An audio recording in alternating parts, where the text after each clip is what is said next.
You ask Tiger to solve. This deals with linear equations with one unknown.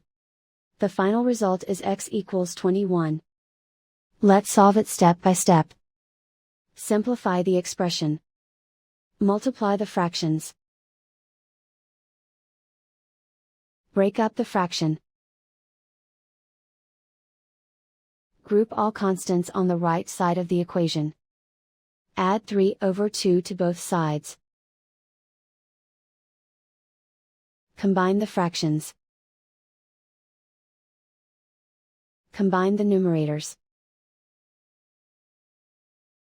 Reduce the zero numerator. Simplify the arithmetic.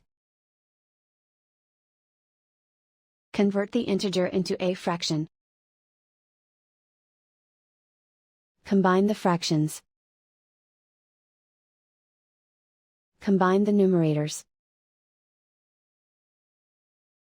Isolate the x. Multiply both sides by 2. Group like terms. Multiply the coefficients. Simplify the fraction. Multiply the fractions. Simplify the arithmetic.